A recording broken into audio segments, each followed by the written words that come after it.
జోడియర్, నీకు బండి నడపడం తెలుసా? తెలుసు మేడం. ఆహా, అలాగైతే నువ్వే ట్రై చేయి.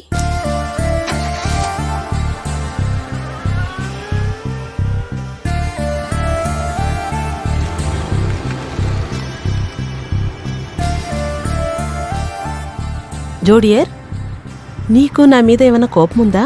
మీ మీద నాకెందుకు కోపం? లేదు, ఇలా ఉదయాన్నే నిన్ను లేపి నాతో తీసుకొచ్చినందుకు. నాకెలాంటి కోపం లేదు మేడం.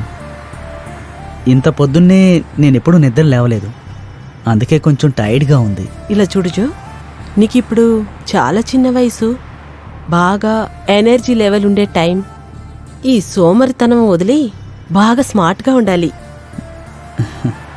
ఎప్పుడూ మన మనసు లోపల ఒక పాజిటివ్ ఎనర్జీ ఉండాలి. నా మనసులో ఎప్పుడు అలాగే ఆలోచిస్తాను. నాకు నచ్చినట్టు ఉండాలని చాలా ఆశలున్నాయి. 2 రోజులైంది, ఇంకా రాలేదు. సార్ తీసుకోండి, మంచి వేడైన బోండా టీ. రే, ఎక్కడికి అవసరంగా వెళ్తున్నావు? ఇక్కడికి రా. అప్పుడప్పుడు కలవాలి కదా. నీ పేరేంటి? జో. ఎందుకన్నా? ఏం లేదు, నీ గురించి తెలుసుకోవడానికే పిలిచాను. సరే, నేను వెళ్ళొస్తానన్నా, నాకు అక్కడ పనుంది. ఆగవయ్యా, నువ్వేంటి బయట మనుషుల్లా మాట్లాడుతున్నావు? నువ్వు ఒకే గుడ్డి పక్షులం కదా, కష్టపడే పక్షులం. టీ తాగుతావా? వద్దు. నేను ఒప్పుకోను, నువ్వు ఒక టీ తాగాలి. రే చార్లీ, మనకు కావాల్సినోడే ఒక టీ ఇవ్వు. సరేనా, వేస్తున్నాను. అదే, నువ్వు ఎప్పుడు ఒక మేడంతో కారులో తిరిగి వస్తుందని నేను చూశాను. ఎవరా మేడం? ఆ ఫ్లాట్లో నివాసం ఉండేవాళ్ళన్నా. బాగుంది, మంచి రసగుల్ల లాగుంది.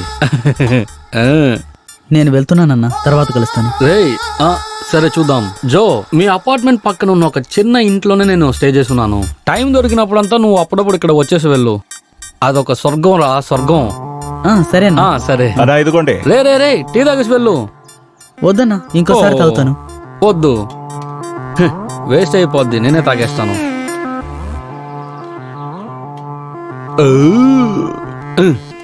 ఏం బాగా టీ చేసినవరా చార్లీ.